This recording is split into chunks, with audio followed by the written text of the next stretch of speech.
following show contains adult content. It's not our intent to offend anyone, but we want to inform you that if you are a child under the age of 18 or get offended easily, this next show may not be for you.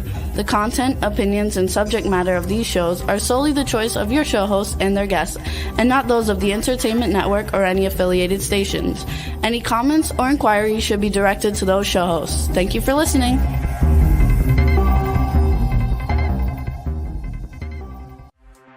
Hey everyone, and welcome to 50 Shades of Bullshit. I'm your host, Christine Lalonde, and this is the podcast where we uncover the truth about online dating. Now let's begin. Hey everyone, I'm Christine. I'm Jada. And this is 50 Shades of Bullshit. How's it going, Jada? It's going good. Everything is going fantastic. How are you? I'm great. I'm tired. I'm still trying to catch up from filming my documentary, but it's going good. I am excited to be home, but yet it's kind of like a downer too, because, you know, when you're doing something that you absolutely love and it just feels like you should be doing it every day of your life. And then you got to come home and do another, other shit jobs you're tired of doing. Yeah. It's I'm just trying to keep my head up, moving forward. Well, you are the busiest woman on the face of the planet.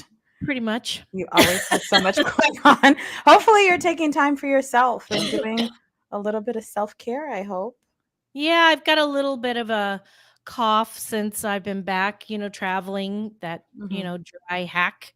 Yeah. But it's good. I really loved DC. Being there was really incredible. We went to what was the name of that area that DuPont Circle. DuPont Circle. If y'all have never been to DuPont Circle, you gotta go, because that is hopping.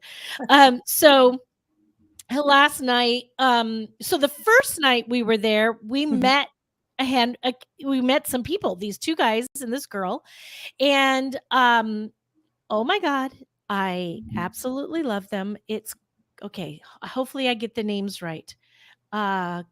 Carlos. Oh shoot. Emily. Oh man, I'm so bad at names. Shit. Anyway, they're our new besties. Love it. Okay. So we met them the first night and they were texting with us throughout the week. And then last night we went back and met up with them. And then Ryan and I went dancing at the gay bars. Had the best time. I will tell you, I never get more attention than at a gay bar in another town. Man, they were like acting like they wanted to, like, I don't know. They were getting jealous of each other.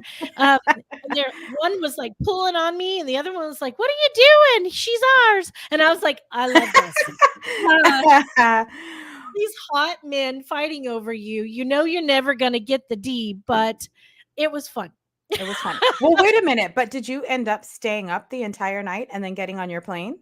Yeah, our flight, I had to be there at like 4:30, 5 o'clock in the morning. We were staying an hour and a half away, and I had the podcast that night. Yeah. So by the time we were done with the podcast, we wanted to go out again, and there's no point in driving back and forth. And by the time we would be done going out, which was about 2:30, 3 o'clock in the morning, I had to be at the airport in an hour and a half. So instead of going to sleep, I don't know how you did it. I do not know how you did it. We went sightseeing at night, and we got the most beautiful pictures of all the sightseeing places in DC, because nobody's standing in front of you. Nobody's standing in your picture. And our cameras lighted up so well that it was absolutely stunning. And I was fine until I got on the plane, and oh boy. I tried to sleep, and it just was a disaster, and the day just got worse and worse and worse for me. But other than that, I survived. Well, I saw some of your pictures on Facebook. They were absolutely incredible. They were You're great. beautiful. Yeah. One of the things that meeting Emily, she showed me this thing, this Facebook page called "Are We Dating the Same Guy?"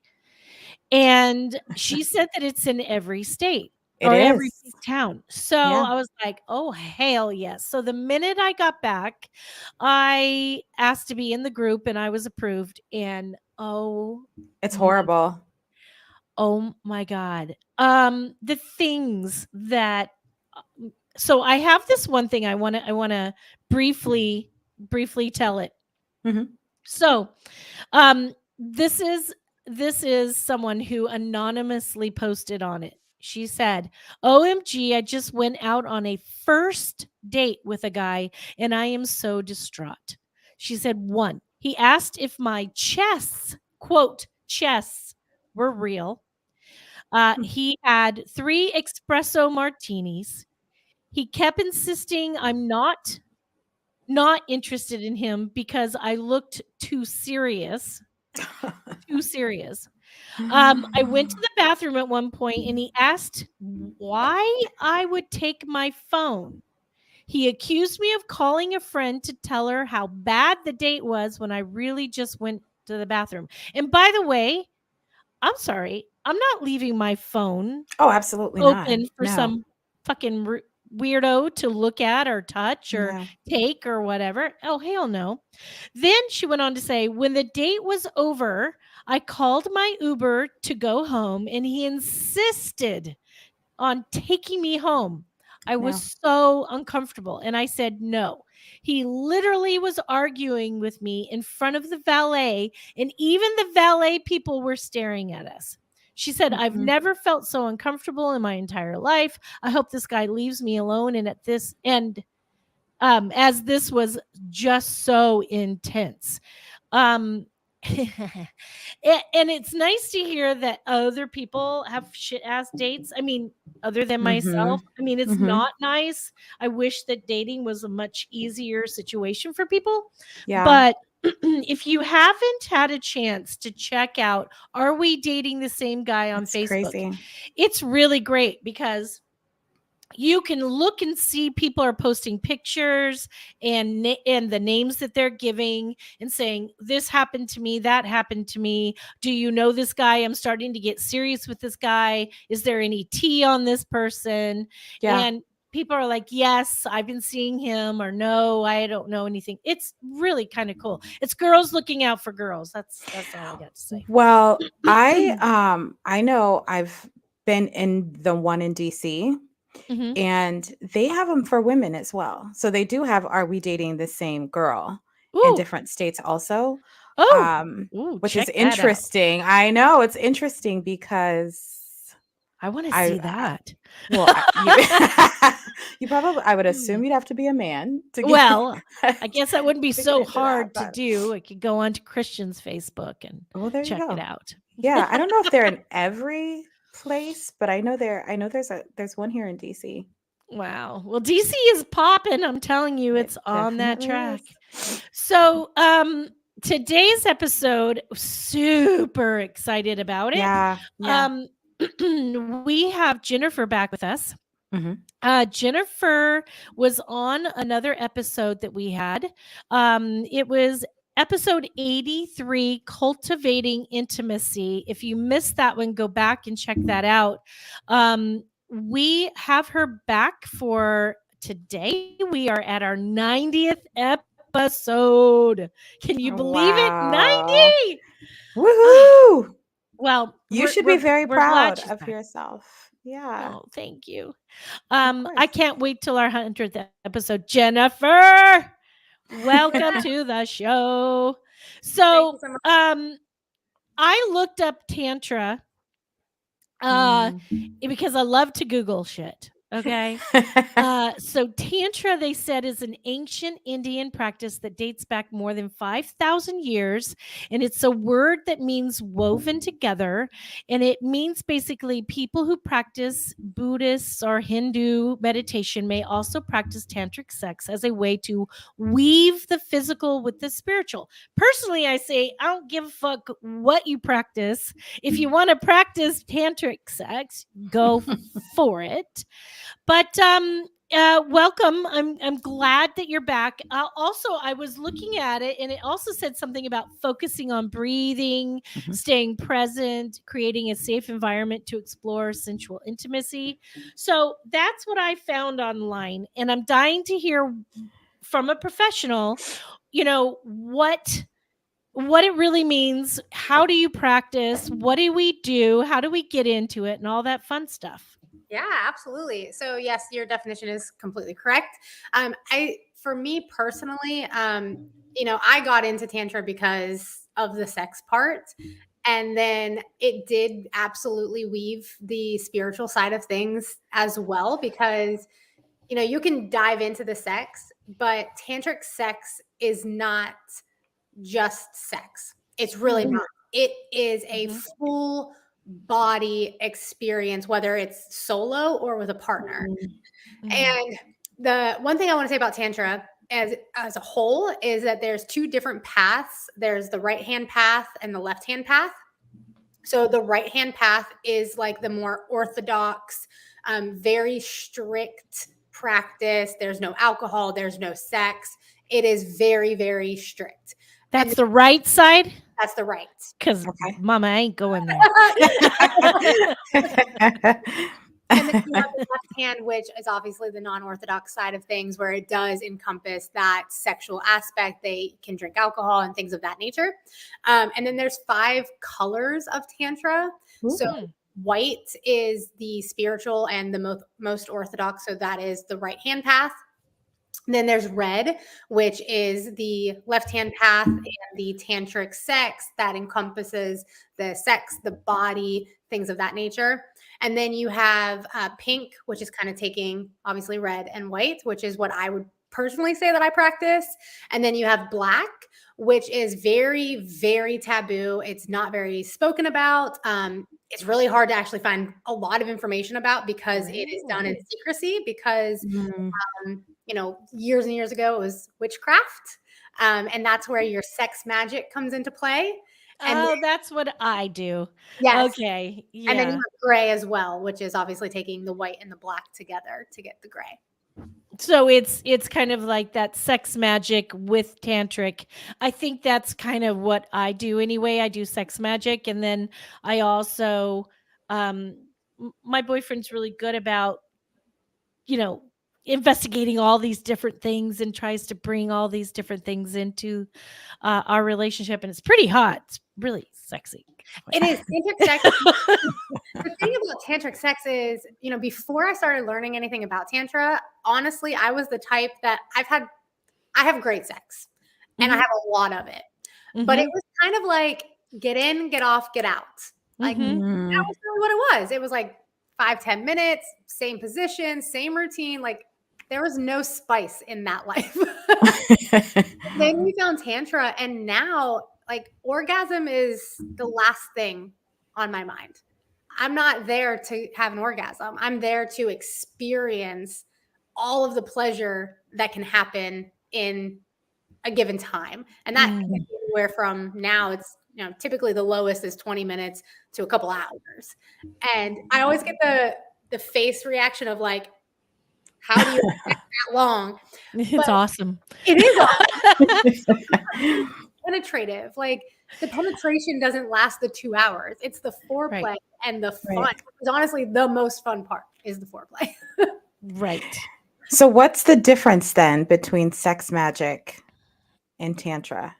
So sex magic specifically is using your orgasm to manifest your desires, because sexual energy and orgasmic energy is so potent and so powerful. So, and you can do this one of 2 ways. You can do it obviously solo, but if you're partnered, you can either include your partner or don't have to. You know, obviously, if you're including your partner and you're both on the same page and the same wavelength of what you're trying to manifest, now you're doubling that energy. And so the whole thought process behind it is, so if I'm trying to manifest a full-time position right now, my husband and I are going to have sex. We know that, hey, we're trying to get full-time jobs. So at the moment of climax, let's just put all of that focus and energy into, hey, full-time jobs. Those full-time positions are coming to us. You're thinking of that when you're orgasming. And you're putting that energy out. I was getting my facial done yesterday, and my facialist and I were talking, and I was telling her was talking about manifesting and the show and everything. And I said, oh, the best thing that you can do is orgasmic meditation or manifesting. And she was like, say what? I was like, oh yeah. So I was like kind of telling her about it. But it's magical. It is. But you both go into it saying, this is what I want to manifest, so let's do it? Or do you do it not discussing it? Either way. I don't really do that. I mean, I don't talk to Christian prior to say, hey, I want you to do this at the same time. I just do it in my own head. Sometimes I whisper what I'm manifesting during, and he knows I'm doing it, so he doesn't care.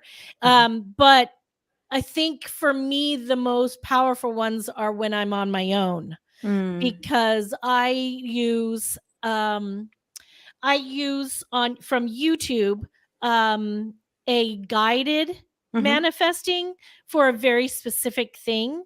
And as I'm listening to that, I'm doing the orgasmic manifesting, and I'm doing my own mind travel. I'm doing my own dimension travel.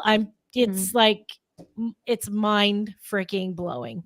Wow. Maybe I need to try it. Oh, absolutely. Yeah.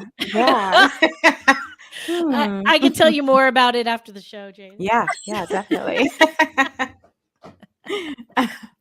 Actually, I'll just tell it. Who fucking cares? I reveal so much on the show anyway. I don't give two flying shits. So I'm not a pothead. I never smoked weed in my life until I was like, I don't know, handful of years ago, maybe 4 or 5 years ago or so. And I tried it a couple of times, maybe 10 years ago, but that was about it. I rarely ever did it alone. You know, I will do it socially. But I don't know if astro traveling and dimensional traveling. Yeah. I did that when I started doing the manifesting with orgasmic manifesting, and I put on like I said in the YouTube, it has very specific manifesting money in the bank or a full-time job or whatever. You can literally Google it not Google it, but search it in YouTube, and you put in exactly what you want to manifest. And it'll be a guide, and they will guide you through it. And then I hit the weed once or twice, and then I start my orgasmic manifesting. And I will say cannabis changes sex too, like that. Yeah, and I'm sure it's not for everybody, but I'm the same, Christine. It definitely makes it a It's mind fucking blowing. I have great fucking sex, period. Doesn't matter who, most men are shitty at sex, and it's not that great. But my boyfriend and I, we have mind-blowing sex. And you add the weed, Jesus Christ almighty. I can't even begin to tell you. I can't even. Can we touch on that topic about not being great at sex? Yes. Yeah. Absolutely. So I agree with that. I think that unfortunately most men and this is probably true for some women too, but like I feel like most people in general are looking at the finish line. It is Mhm. a race to the orgasm. Yeah. And I think one of the things that really Tantra has helped me with is the fact that now the focus is on the pleasure and not mine. It's on my partner's pleasure. Partners. And the more like my biggest thing that I tell people is when you start focusing on your partner's pleasure more than your own, the amount of pleasure you're going to receive is going to skyrocket. Oh, yes. Mm. Absolutely. Especially if you're a man focusing more on your woman. Yeah. But I will say, like, before, like, I love oral. Like, I like to give oral. Yeah. But I stopped for a really long time because I was like, well, then I'm not going to get mine. You know, I was very selfish. And now it is like my favorite thing to do. I love that because I love to edge, which is a part of Tantra. So the true term Take it called to an edge and then yeah. So it's, you know, bringing them to the brink and then stopping. That's just one method, but fully stop and don't touch and let them come back down. And this is for men and women. And I'll do that for an hour. And it is the most fun thing to do ever. And it's pleasurable for them. It's fun for me. And I'm so giddy. I'm just like, I will tell you that as you're doing this type of practice, like say you're doing the tantric and you are focusing on the pleasure, that pleasure for me, I think for most women, feels like an orgasm anyway. And it is a roll and it's a continual flow. It is the longest pleasure that I've ever had in my life. And it's really incredible. And it makes for a happier relationship, daily life. I mean, nothing else touches me. I live within that happiness and that feel of pleasure all the time now. And you can, if you don't have a partner, you should be exploring this on your own because it will literally change your life, your outlook, your emotions, your feelings, your energy, your fucking energy. People will be around you, be all like, sister, what is going on here? And I used to do this all the time. I would purposely try different things to see how it would affect a date. Like I heard one time that vanilla brings on, that home feeling, and they start to, whatever. So I would go out on dates and wear vanilla, and then I would go out on dates and not wear vanilla, the actual baking vanilla. Oh. And it would make a difference how they would be with me. And then I would have an orgasm before I went on a date, and then I would go on a date where I didn't. And the way that they interact with my energy was so different.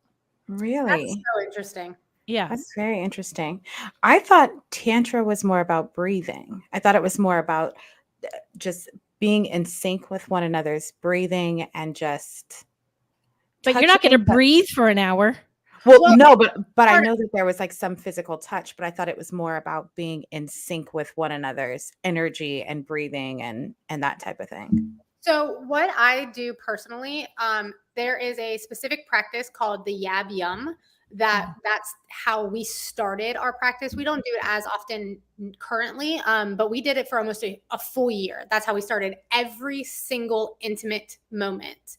And what it is the masculine person sits, the feminine person sits on top of their lap, and you're basically cross-legged around them. And you stare into each other's eyes, and you can either sync your breathing, so you're both breathing in and out at the same time, or you do circular breathing, where you're breathing in their exhale. And you're going to do this for however long you want. Our goal was always like anywhere from 3 to 5 minutes, but I will say the first time you do this, you're probably going to laugh your ass off. 5 minutes, and he's like, "Can you calm down?" I was like, "No, I can't." We're just staring at each other, like so dumb. But that's you have to be patient and keep doing it. Yeah. And that's kind of what gets your heart on the same wavelength. Yep. Yeah. And your connection. And then from there, we always ended our yab yum with a kiss, and then we would go into whatever type of sex we were going to have that night. But I use breath work throughout our sexual experience because Tantra is about being able to move energy through your chakras to where you need it. So like maybe I'm having a hard time with my heart chakra. Well, I'm going to use the power of our sex to when I feel the orgasm building, I'm going to move that energy up through the rest of my chakras into my heart and focus into my heart so that I can feel what's ever happening there. And that's also part of the edging because, if I'm not focusing in my pelvic region, I'm going to move that energy up and my orgasm is going to dissipate. And then if I have an orgasm, then I'll make that energy go back and then I can orgasm on command. Right. And my husband's pretty similar. Can you give us some things that people can start thinking about when they are or practice when they go to have a partner, when they're with their partner?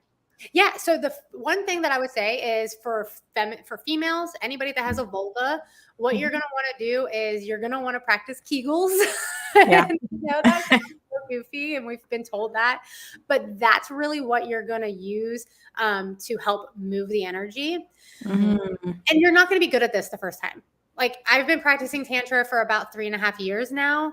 And I'm just now really getting to a point where I can feel the energy move, where before it was kind of subtle and like sometimes I didn't feel anything at all. And you can do this again with or without a partner. If you're using, a dildo, a crystal dildo, those are really, really good. I highly recommend a crystal.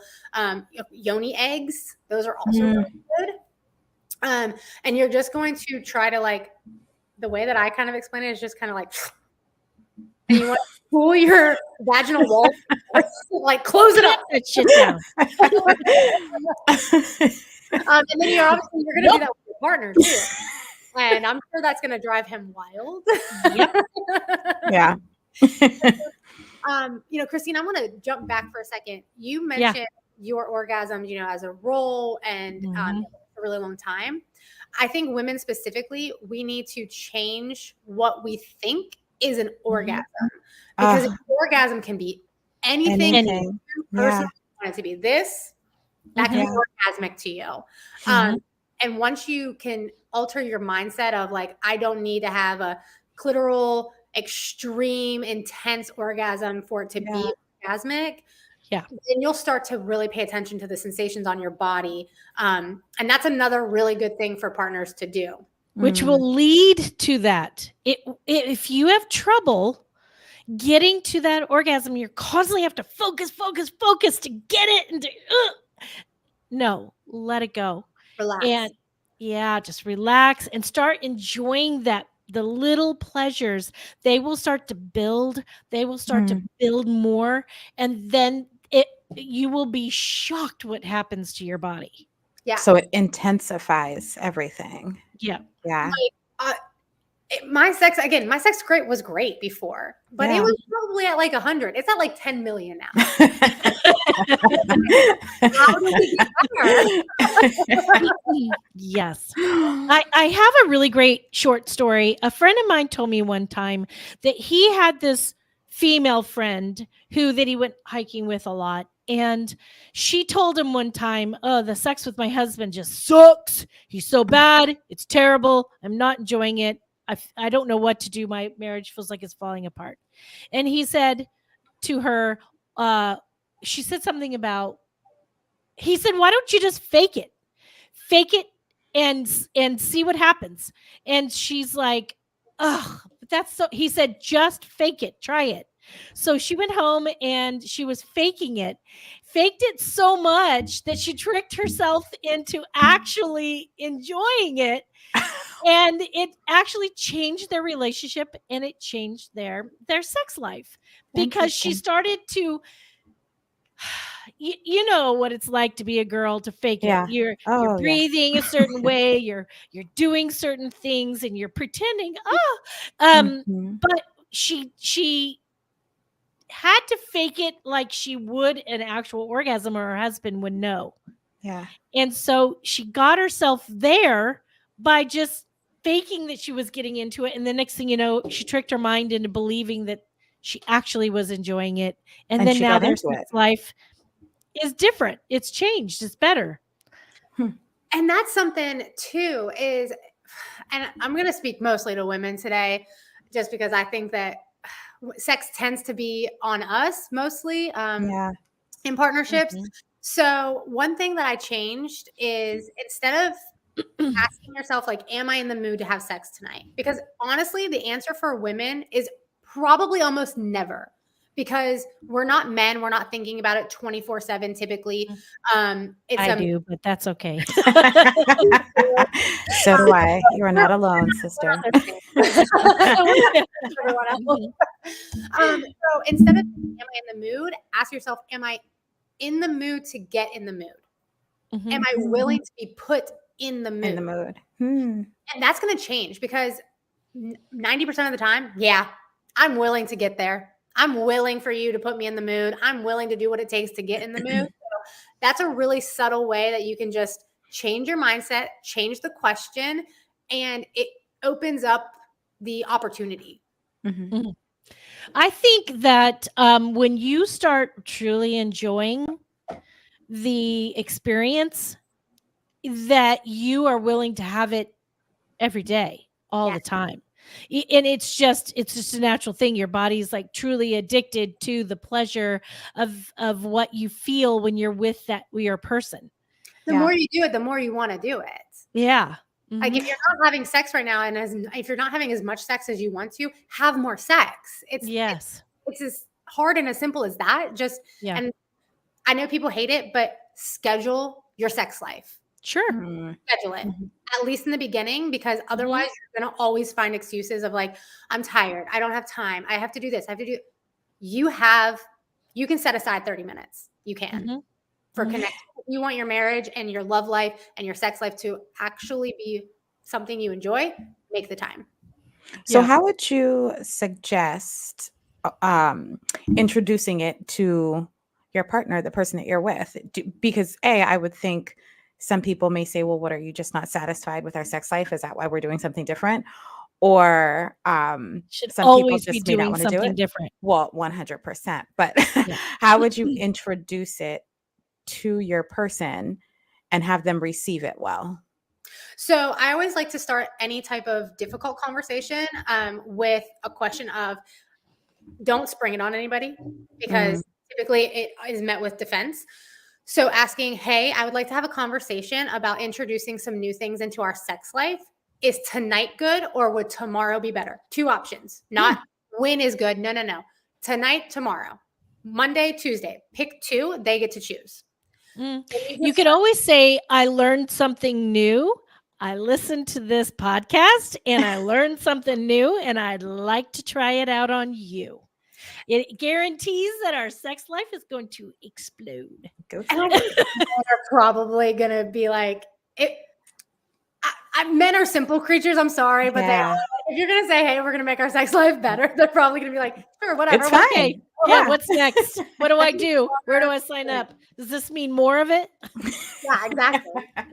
And then I actually created a journal for couples for something like this, because for some reason, sex is a really difficult conversation to have with most couples. It's weird. Why? I know. You're a fucking couple and you have sex. And you're having sex. Like, it shouldn't be hard to talk about. No, it shouldn't. But it basically goes through of like, what do you want more of? What do you want less of? What do you enjoy? What do you maybe not enjoy so much? What can I change?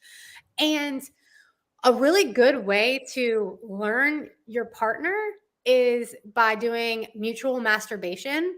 So you're going to masturbate yourself, but you're going to do it in the proximity in front of them. Yeah. Or you can coach them. And I know that's a lot of people think that's awkward. And I'm one of those people. I don't really like to give tips in the moment. I am an after the math type of person. You can always be like, hey, can you go a little bit harder? Can you go a little softer? Can you do circles? Can you go up and down? Can you move to the left, to the right? You know, whatever. If your partner is not satisfying you 100%, they are not a mind reader and they don't know how to. You have to instruct your partner because they're not in your body. They're an extremity. And so you have to tell them like, hey, I don't like this. Hey, keep doing exactly. And men, when a woman says, keep going, do not change your pace. Don't change a fucking thing. Don't change anything. Keep doing what you're doing because we're right there. We're right there. We're like, do not fucking move. I think also, I don't know, Jada, maybe this is something that women can keep in mind. If you're not in a partnership, what do you think, Jennifer? If you are not in a partnership and you're dating and you are you meet somebody and you're like, y'all are going to have sex, how would you think about being like, I love the practice of tantric sex. It's really incredible. If it's something you know about, that's amazing. But if not, would you like to learn it? I love that. Yeah. And sex in general. And I will say, I kind of go back and forth on this, thought process where, sex is an energetic exchange of two people. So you do want to kind of protect your energy a little bit. And, if you were to go into an experience and say to somebody, hey, I'm into Tantra. I would love to show you. Are you open to it? And you guys do tantric sex and it's not a great experience. There are practices where you basically can cut that energetic cord. So they're not continuing to siphon your energy. That is really important. Cord cutting. Yeah. And it's something you want to do, like even in, non-sexual practices of Tantra. So if I host like a woman's circle for healing, at the end of it, we would ground ourselves. That way our energy kind of returns back. And it's not going to just, you're not all like really there. Yeah. That's great. Yeah.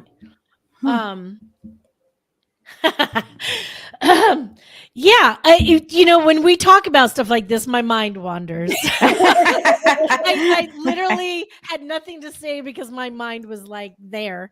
I will say that,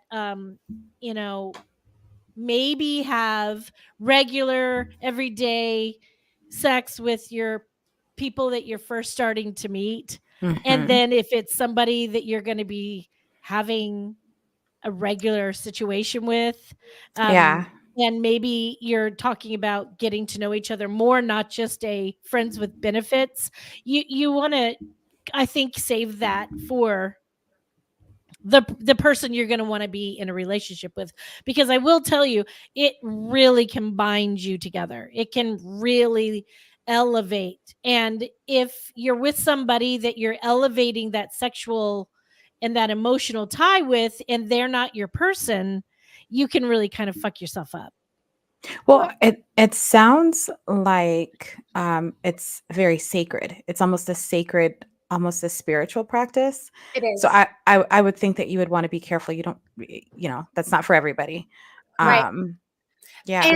And that is, it's one of the things that Tantra got popular in the Western culture because of sex. And one of the biggest myths is that if you are practicing Tantra, then you have to participate in orgies. That is completely untrue. Like, that's a massive myth.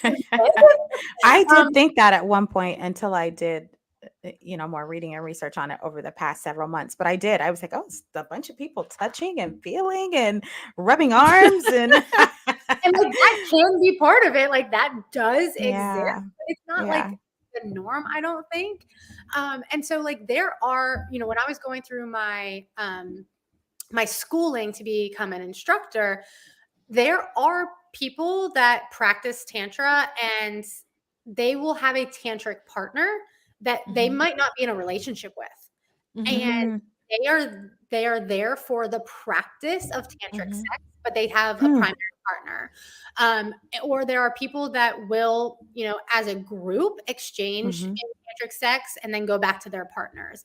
And so for me, Tantra is what you want to make it.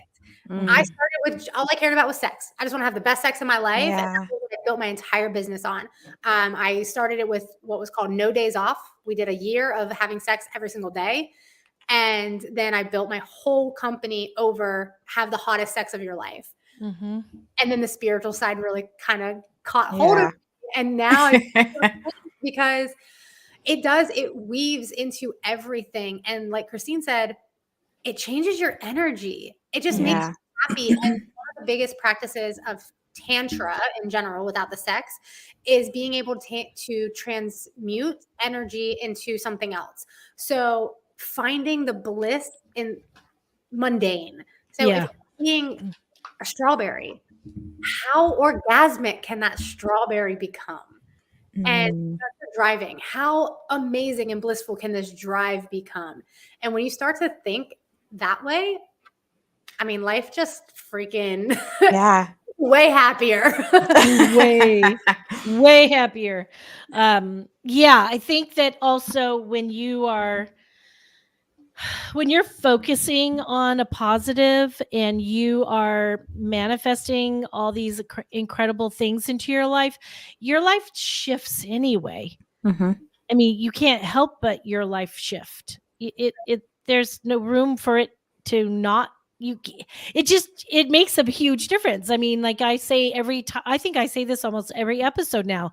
Every stinking day, I say, "Show me how great today can be." Yeah.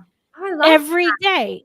And then I follow it with everything always works out for me. And when I start and in my day like that, it's incredible. And when you are focusing on understanding that shit's going to happen, it just means it wasn't meant to be that way for you. The universe was shifting it so it will be better for you, so it will be a great day for you. So everything works out for me does not mean that everything works out the way I fucking want it. It means that things are going to work out the way they're supposed to be for me, and I have to be good with that. I have to be open with that. Oh, it wasn't supposed, I liked blue, but it wasn't supposed to be blue. It was supposed to be purple. Fine. It's still for me. It's still great. It's still right. So it really changes your mindset. It really opens you up to being a more open person to what is going on around you. It makes me very aware. It's changed my relationships. I think it changed my relationships with my daughters. I think I have a better relationship with my daughters. I have an incredible relationship with my boyfriend. I think I have a much better relationship with my ex-husband and his wife. Everything just works Everything out. works out. It's really great. And I think that practicing orgasmic not meditation, well, it can be meditation, but manifesting and doing this tantric situation with your person, it opens up so much. And it makes, to me, it makes you more empathetic to others, especially your partner. It makes it where you're more in tune with them, where you can notice, like, hey, you seem off today. Are you okay?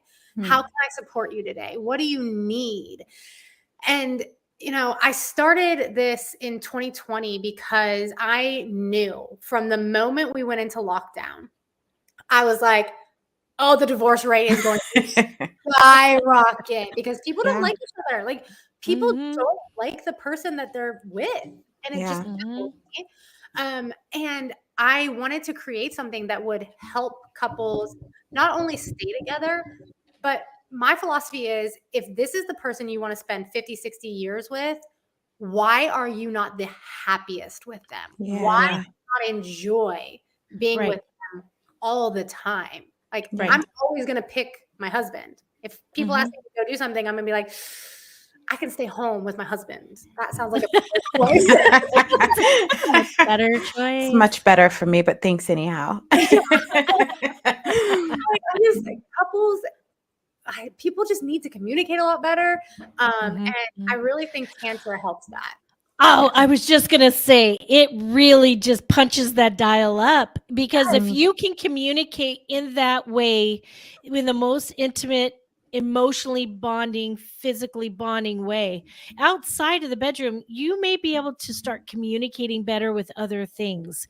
You know, maybe your softer approach when it comes to communicating, or how I think that personally for me, things don't irritate me as much as they used to. Like I'm more tolerant. Like things used to bug the fuck out of me, and now I'm like, yeah, well, whatever. It's Whatever, it is what it is. It's fine. you know, And that's how I am with my partner too.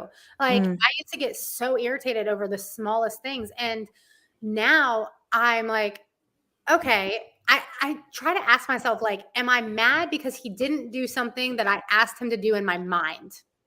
Because that's like the biggest thing. We're not mind readers. No one is a mind reader, especially with sex.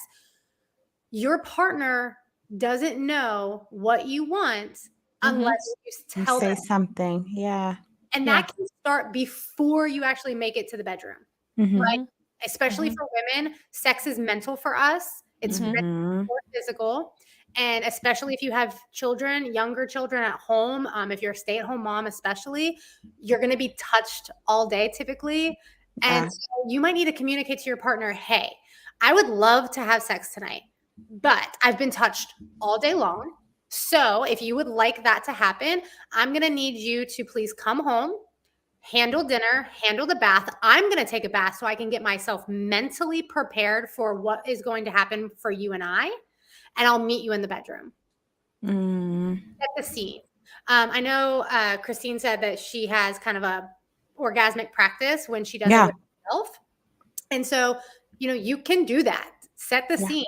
If you like a certain scent, I know somebody I follow on Instagram, she really loves the smell of roses. So her husband knows, like, if he wants to get extra lucky, he's going to buy roses. He's going to spray rose spray, and that's going to get her in the mood. Light candles, whatever you need to do to get your mental state ready and prepared. That is what you need to do before you jump into the bedroom, because like I said, for women, it's mental. Yeah. 100%. Sorry, I disappeared for a second. I don't know what's going on with my shit. Anyway, I do agree with you. I think that maybe if you're communicating what gets you going, maybe talk about, hey, when you were like talking sexy to me by text or by phone saying, oh baby, I can't wait to, like just whisper in your ear later. You know what I mean? It's like, find something that works for you and then communicate to your partner what that is, that this is what I need. And if you can't do that, or even be open to hearing what your partner needs too. And be receptive. You have to be open and receptive. Yeah. It's not just about you. I do, like Jennifer was saying earlier, it's also about, it's the pleasuring your other person. It's like putting their needs first. It's making them feel amazing. And that could be verbally, could be with gifts. It's like your love language, Yeah. And be willing to explore and try things. I'll kind of end it on that. Is if your partner comes to you and says, like, I want to try, I'm going to throw out like the most taboo thing. If your partner comes to you and says, I want to try anal, and you're like, heck no. Think to yourself, okay, like, what baby step could we take to get there? And if it doesn't work, that's okay. Be like, you know what? I tried. It's really just not something I'm enjoying. What other things do you have in mind? But be willing to explore, because you might find that you love something. That you like it. Yeah. That you didn't know. In my 20s, men used to ask me, boyfriends used to say, can we do anal? I was like, it is an exit only, baby. And in my 30s, it was like, someone wanted to try with me and I was open. And I was like, whatever, let's try it. Let's see what this is all up to. And as you practice and as you do different things that you learn to enjoy, and there's little baby steps, it can be incredible. You know what? I think it's an age thing, Christine. I agree. 20s, absolutely not. 30s, yes. Yes. 40s, 50s. It's like, oh, is it today? Is it today? I can't do it all the time because, I do like control of my facilities. But once in a while, it can be really motherfucking good. So with that being said, we're going to end on a little bit of anal. Jennifer, you're the absolute shit. I love you. You're so great. Yeah. You are welcome back on the show anytime. Maybe if you want to reach out to me, if you have another topic, I would love to have you back. You're amazing. Thank you. Absolutely. Thank you. Yeah. Jada, thanks for always being Of course. my ride or die bitch. I love it. 100%. Right? We're over time. Thank you everybody for coming again today. We love it when you come and share this time with us. And until next week, same time, same place. Let's keep it real. Bye. Bye. If you enjoyed this episode, please share with your friends, like and follow us on Instagram at 50 Shades of _bullshit and Facebook at 50 Shades of Bullshit. Thanks so much for listening, and we really hope to see you again next week.